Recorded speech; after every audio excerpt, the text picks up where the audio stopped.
Okay, the experiment is now live. Welcome to the experiment with Scott Ranieri. Scott Ranieri is the guy talking to you right now. I keep trying to figure out a new way of starting this because every time I have to record these updates and intros, I feel like I'm trying to record a radio show, but then I forget halfway through. I don't know. Here we go. But anyway, here's what's going to happen. I'm going to give you a couple updates, and then we're going to kick this thing off real quick because I've literally been trying to record this a few times, and scatterbrained is in full effect here today. So let's see. Yeah. Okay. So first off, I announced last week there was a special sale on my photography services, and that's because I'm going to be extending that sale. I didn't put anything out officially on my other accounts. It was just on this episode. It was just on last week's episode. But I'm going to be extending that to the end of August, and then I'll put out an actual thing about it on my other social media accounts. Because I'm going to be wrapping up my services by the end of this year due to low demand. It's just the truth. There's nothing it's not much else to say about it. It's just the demand is not strong enough for me to warrant continuing having it on the side just because because once I start going back to the office and I have this rigid schedule again, I'll have very little free time to do anything besides whatever will make me feel better for working in an office. So obviously I'll still be doing stand-up because I need to have that outlet. But also, but my photography is going to be for my own personal projects from this point going forward. As much as I would like to make that work, if I can make that work, if that's going to be part of my job, especially if I end up with an office job that involves me doing photography, I'm fine with that. I just would prefer having a section of it that's not for monetary gain, and I'm not going to have time to do that. If I take on this office job plus contracted assignments, even if the demand isn't there, people are going to be like, you could. I get it. It's better to have certain hobbies. LA has the horrible disease of making everything you enjoy profitable. So you're like, everything has to be behind a paywall after a certain point. So I'm like, I don't want this to be that for me. All right. So there's that. And then just some housekeeping for next week. Next week, I'm bringing back Scott Reviews for at least 1 or 2 weeks, and that's going to be for The Mother for Netflix, the Jennifer Lopez action rescue thriller. I will most likely watch that, give it my review and everything, and maybe the week after that, I will probably do the Spider-Man Across the Spider-Verse. Or not. I may pivot that to talking like a retrospective on Barry or Succession or something like that. Something else. Maybe. But The Mother will be the reviewed film for next week. But as for the week after that, well, that depends. If at any point in time I watch Cocaine Bear, the episode 12 will be all about Cocaine Bear. I made that decision trying to record this intro 3 times now. So I'm going to just watch Cocaine Bear very soon. And then we're going to do a whole episode about it. It'll be great. That'll be fun. And I will enjoy it because it'll take my mind off of crap. It may be shorter than the average episode because I'll be spending 20 minutes talking about Cocaine Bear, maybe 5 minutes giving you an update on my life, but that's it. I'm fine with that. It works. And then we're going to... But... yeah, and then, I'll give you guys a heads up about what's going to be going on with my existence in relation to this podcast, but there shouldn't be anything you guys need to worry about. But next up, but now that we've gotten that tidied up, let's talk about this episode, which involves me recommending to you The Menu, a film from Mark McKay. Oh, I'm sorry, not Mark McKay. Mark Mylod, and produced by Adam McKay and Will Ferrell, the lovely... If those names sound familiar to you, it's because you've watched so many episodes of Succession. This man directed more than a third, if not almost half the episodes of the show itself. No, maybe not half the episodes, but a third, definitely a third. I see 15 episodes listed on his IMDb. Well, soon to be 16. This guy is directing the finale of Succession. So I'm recommending the film he did with the producers of Succession. So that's going to be The Menu, starring Anya Taylor-Joy, Nicholas Hoult, and Ray Fiennes. among others. It's a very great movie. I enjoy it. I have it in the background right now to keep track of myself. And on top of that, for the On My Mind segment, we're going to be talking about service versus corporate. And in relation to me having a whole bunch of friends in the service industry and having to spend, like, I think it's now what? Now I have to go back to the office. It's going to be about almost 9 years, 9 years of me working in corporate office spaces. It's just, I don't like it. I'm not a fan of it. It's just very terrible. So I'm going to talk about it. I'm going to talk about why I'm very adverse to going back to the office, and I'm going to talk about me dealing with, and I'm going to talk about, how my service industry friends probably deal with a good chunk of those messed up customers. But maybe it'd be a class thing. It'll probably involve me just boiling it down to, and this is why you need to pay people like the Writers Guild, and this is why we have unions and all this stuff. But yeah. I think I've effectively talked enough about this, so we're at 6 minutes into this intro. So let's get this show going, okay? All right, now I'm just going to blabber on until I transition this audio into me reviewing or recommending the menu. All right, we are back with Scott Recommends. And this week, I, Scott Ranieri, for the show, Scott Recommends the menu. So let me ask you this question. Have you ever been curious about the show Succession, didn't really like it, but you liked the aesthetic of it, but the story and the characters, you just saw them, they were never going to get their comeuppance, so why am I watching these rich people thrive while I suffer? Well, they went and got a Searchlight Pictures theatrical release of a film known as... Let me rephrase that. So, they made the menu. Instead, they produced and directed the menu. Specifically, the menu is produced by more or less the same producers of Succession. Specifically, the people behind Gary Sanchez Productions, a production company from Will Ferrell and Adam McKay. And with director Mark Mylod, who is famous for directing a lot of TV episodes, one other movie, which is What's Your Number, with Anna Faris. And literally a third of Succession. He's directing the Succession series finale that's going to be airing next week, alongside the series finale of Barry. Also directed, not directed by Mark Mylod, but directed by Bill Hader. So, very strong cinematic television right there.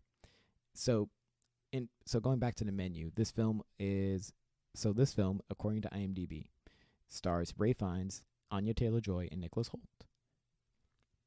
And it's described as a young couple travels to a remote island to eat at an exclusive restaurant where the chef has prepared a lavish menu with some shocking surprises. And it is directed by Mark Mylod and written by Seth Rice and Will Tracy. So, let me crank up my soft radio voice here for this episode, at least for this review. Now, if you ever wanted to watch rich people have their comeuppance, it's a great movie for that. I'm just going to talk as much spoiler-free information as possible because it's really great. It's really good stuff. If you've watched the movie already, don't worry, I'll give you a point where I can start talking a little bit more spoilerific stuff, and you can enjoy it. But this is definitely a horror satire, for sure. It's great. It's beautifully acted. It's amazingly directed. It's very, it's very great. There's a great depiction in terms of classism between the people who are served and the people who serve. That's very much in play here, and it's all about the experience. It's all about creating an experience, and man, does this create an experience for you. And it reminds you of the experience created to others, by others, for people who they may never know. But it's funny. It feels like a Succession adjacent movie, where if the main characters of that show, the Roy siblings, if you will, and as well as their dad, were to dine at this restaurant, they'd get moited. They get murdered hard, maybe. Or maybe not, Again, I'm not trying to spoil anything right now. But it feels like it's a timeline where terrible people with wealth suffer without affecting those who without negatively affecting those who don't have the means to affect the wealthy. So it's nice. It's honestly the best depiction I've ever seen as of yet, personally, of industry workers on film. I have yet to watch FX's The Bear, and their second season is coming out. So I will most likely watch The Bear very soon after making this review so that I can have both sides of that, both streaming or television, or streaming and television, and the film side of this, because this is I very much enjoy it. I haven't stopped watching The Menu since I first watched it like a month ago. It's now something I have on almost every day, mostly because I was trying to record this episode, and this is one of this actually movie was going to be the first movie I used to bring back my podcast. But then I went to go see a little film that was like 2 hours and 48 minutes long, called John Wick Chapter 4, starring Keanu Reeves and directed by Chad Stahelski. And I gotta say, yeah, that one was a better one to start off on, because all I wanted to do was talk about John Wick. Man, that was some good stuff. But The Menu was originally going to be the first movie I was going to talk about in regards to, hold on, there we go, in regards to film and doing that on my podcast. So I've been watching this for a hot minute, and every time I look at it, it's it's beautifully layered, and it's just amazing. It has a great cast. There's literally, again, I don't want to spoil that much, because I just want you to watch it and be like, oh crap, I remember, oh, this dude's in it, this dude's in it, and this dude's in it. But I will say this, it also features John Leguizamo as a quote-unquote washed-up celebrity, which is hilarious because he's on fire. I was watching The Menu just as he was hosting The Daily Show that same week, and I was just like, oh, this is perfect. But no, it's got great people you've recognized. Also other people who've probably been on Comedy Central, have been on other films and TV shows. Hell, even people who have guest starred on Succession. We'll keep it all in the family. But here's another thing, and it's kind of funny, because why am I puttering around? Oh yeah, but it all keeps it in the family, because they all have like people from HBO and stuff. One of the actors here also in this movie, she's not the maitre d', but she's definitely like the right hand woman of Chef Slowick, Chef Slowick. Elsa is played by Hong Chow. I did not know this was her until I looked up her IMDb and was like, oh, the Watchmen limited series from David Lindelof. I love that, and with Regina King. I love that. I love that miniseries. It was great. So, it's just great. It's just a great movie. I very much enjoy it, and I'm at 7 minutes now. So, this is now the part where if you have not seen the movie, you can now skip ahead. Like, I'm going to give it about, let's see here. You know what? I'm going to time myself. That way I can end with just, here we go. So for the next, just jump ahead 5 minutes. Because I'm about to spoil a hell out of this movie. All right, so, and warning, spoiler warning, spoiler warning, spoiler warning, spoiler warning, spoiler warning, and sand to cover up that last bit of scene. Oh, all right, cool. Spoiler warning is over. All right, so let's get to the nitty gritty. First off, this movie is definitely the better of the two sex worker characters that have been recently played by Anya Taylor-Joy. I love. Now, the other one I'm referring to is her character from Last Night, called Last Night in Soho, which is from one of my favorite directors. In fact, he's the reason I was inspired to go and make movies and stuff. And that's going to be, and she was Sandy in Last Night in Soho. Again, from director Edgar Wright. I love that. I really like that movie. It was really awesome. The big problem is just... The big problem with that movie I have is that it was just a little light in that defense of the sex worker or something like that, or twisting her into the... I don't want to spoil too much of that movie either, But there was a twist with the character. I was just like, oh, I mean, I get it, but no. I don't know. I got to rewatch it again. It's one of those movies where I got to rewatch. Like The Batman. But that's a story for another time. But back to the menu. The menu has her also portrayed as a sex worker. She's more or less an escort. And she even runs into and as you probably already know, she runs into one of her former clients, one of her other clients, played by Reed Birney, Richard. And he's the one who gets his finger chopped off. Yeah, that guy. His wife, obviously. Again, we're in the spoiler section of this particular episode. So if you haven't, again, I gave my spoiler warning 2 minutes ago. We're good. But look, it's definitely the better two sex workers because she's the sex worker that lives in the end. So it's like everyone else dies, including the chefs. Sex workers win. It's just like the ending of. Stop!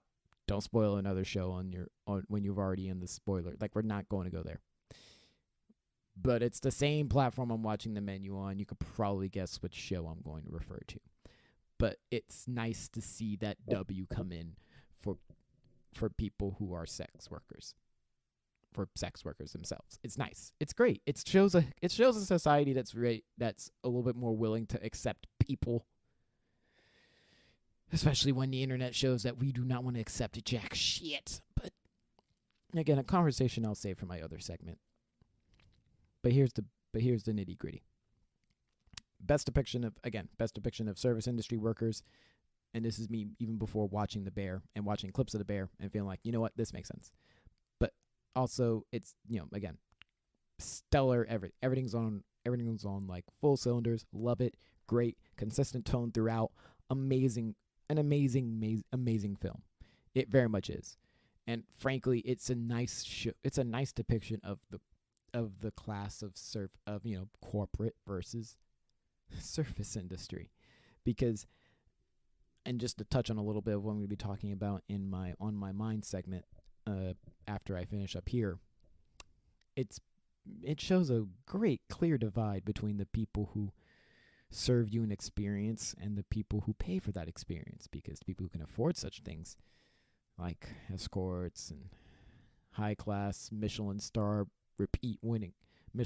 ranked like restaurants obviously have no care about the humanity behind it. Again, kind of why there's a writer's strike and why there may be an impending like Hollywood shutdown. I mean, the SAG-AFTRA, the Screen actors are literally voting on willing to strike if it means they gonna shut down Hollywood to force the hand.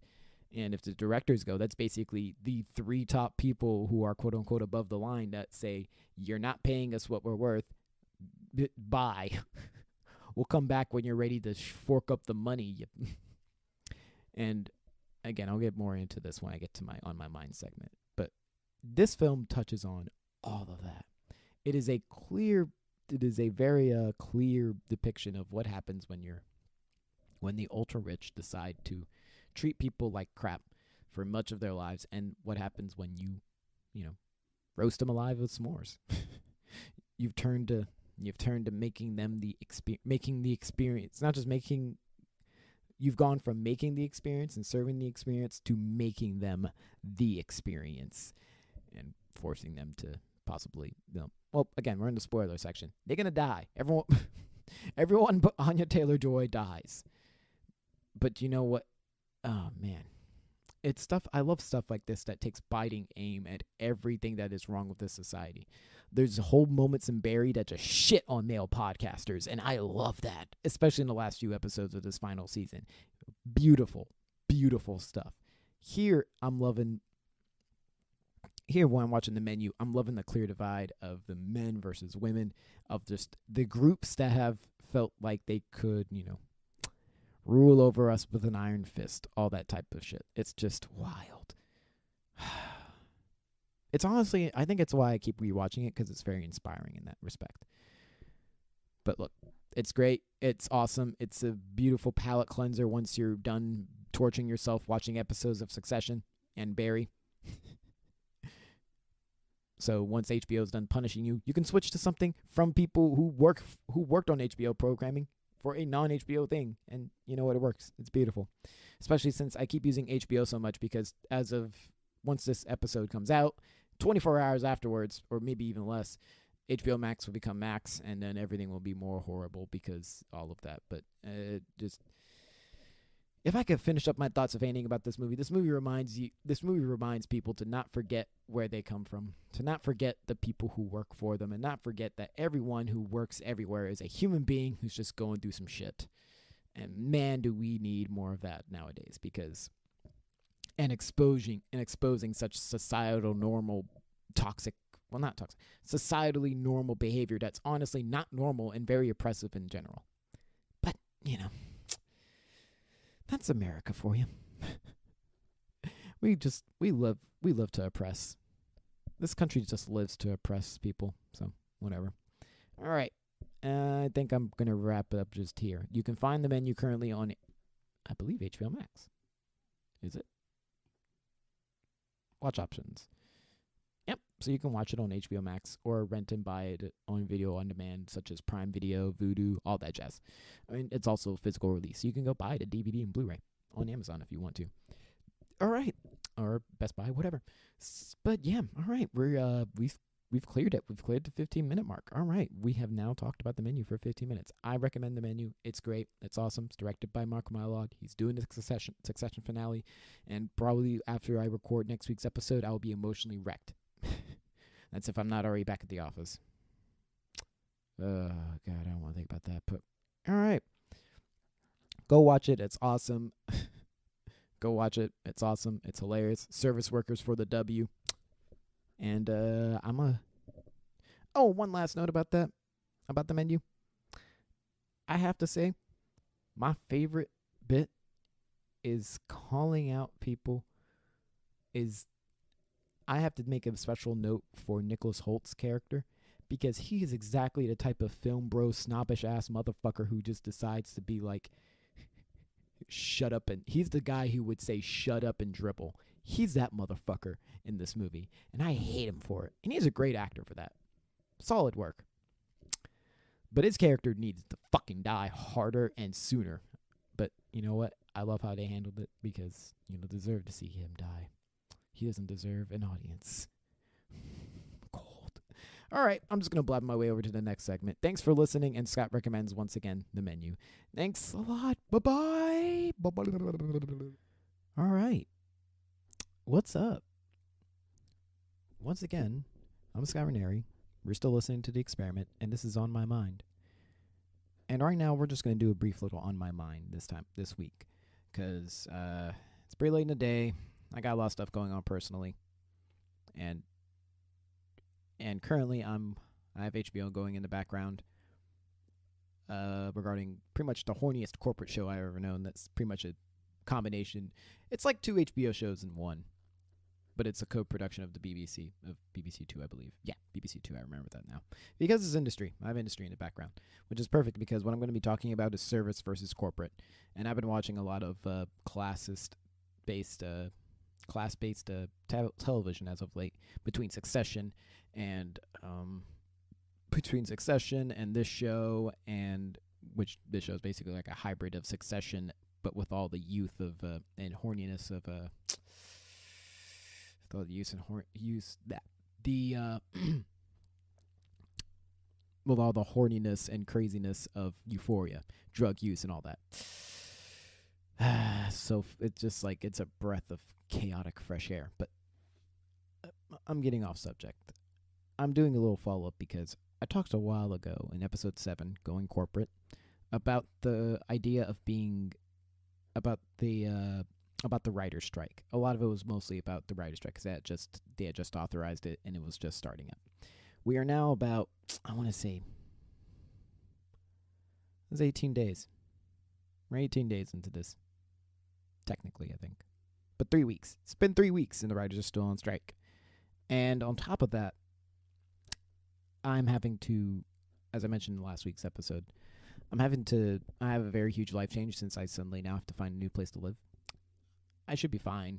I'll be able to make the money and everything. I have no problem with that. It's just, I know that will also require me to go back into the office, which is something I'm not really okay with because due to the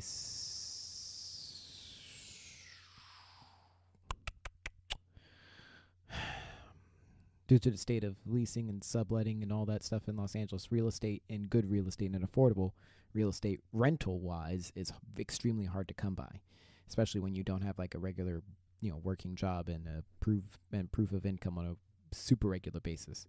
So here I'm just like, oh no, great, okay. So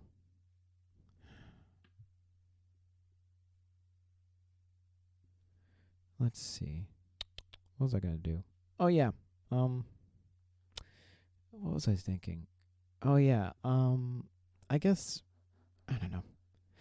Mostly what I was going to go do with this 5 minute here. I originally was planning a much longer segment of something else, something along the lines of dating and loneliness and things like that. But I didn't want to go on about that harp again. I don't want to play that harp yet again for this particular episode, especially with the contents and the content matter of the menu itself and stuff I've been watching as of late. But I did want to touch upon some stuff I talked about in episode 7 regarding how capitalism is just a consolation prize of slavery. Now, if you've done a little bit of research into whatnot, you've known that it's just that with the market and the economy has been kind of pivoting towards a very huge destruction of the middle class. And while a lot of people like to point fingers, the truth is just that the economy has been favoring more and more monopolization and conglomerates and basically just the prioritization of faceless entities over actual, people funding the economy. You can't have an economy when everyone is working for the thing that's benefiting the most for the economy. You can't have you can't have billionaires. Billionaires does not sustain a capitalistic society. Everyone has to turn a profit in a capitalistic society. Otherwise, it's not a capitalist society. We can't keep promoting capitalism if there's no one to benefit from the capitalism besides the people sucking the life out of everything.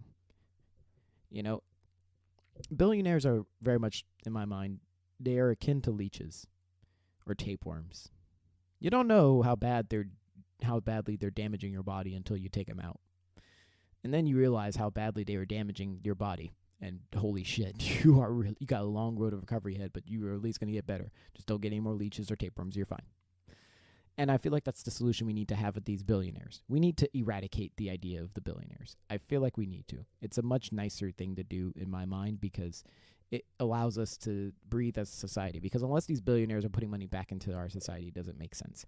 The late Sam Simon, the co-developer of the Simpsons series, he put a lot of his fortune into animal-based charities.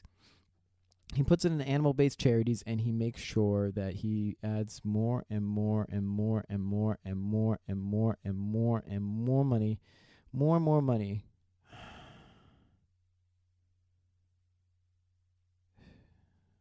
More and more money.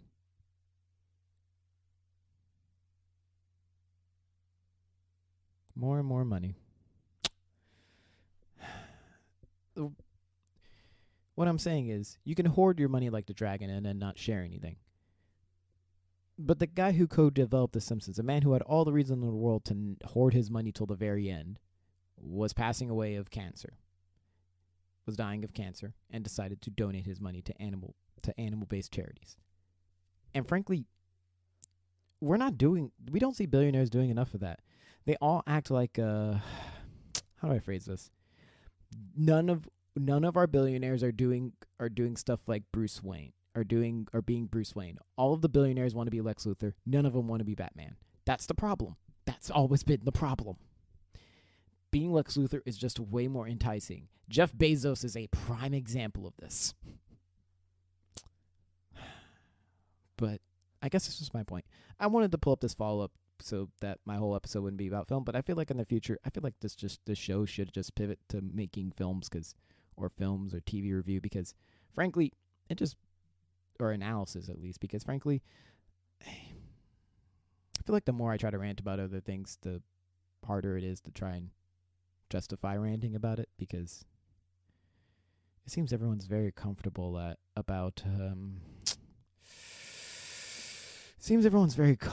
with just being overworked to death.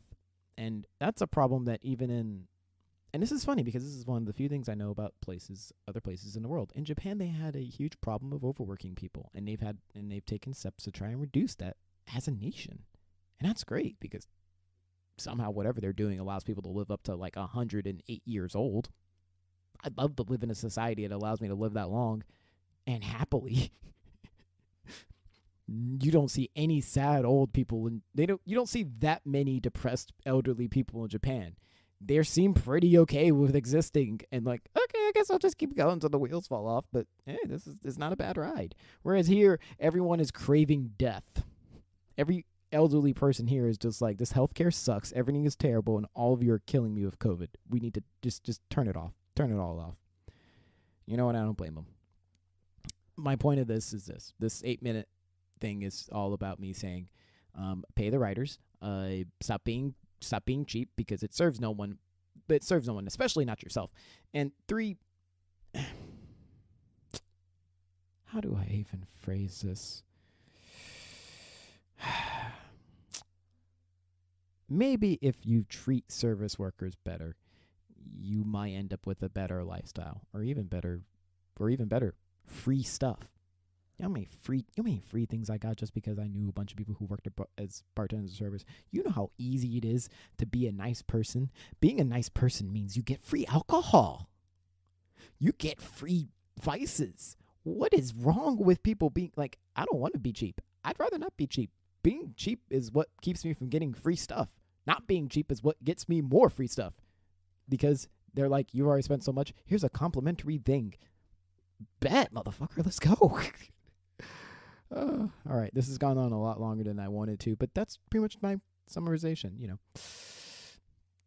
Long story short, just don't be cheap. Tip your service workers, and and legalize sex work also while we're at it, because frankly, I feel like a lot of this country would be solved if it wasn't so bipolarishly prudish on sex work. If it wasn't so biased and bipolar about sex and sex work and sex education. All right, I think this is a good place to end it. All right, thanks. Bye. Woo! And with that, the experiment is now closed. I've been your host, Scott Ranieri, and it's just been another installment of The Experiment with Scott Ranieri. You can find us on social media via Twitter at Scott Experiment. That's EXPERIMENT. And Scott the Experiment on Instagram. You can follow us there for any type of updates on social media. And you can listen to The Experiment, as you've always probably been listening to, via the following: on Spotify, on Apple Podcasts, and on Google Podcasts. And we have there's new episodes of The Experiment every Monday, no matter what. So please come back, tell your friends, and bye-bye for now.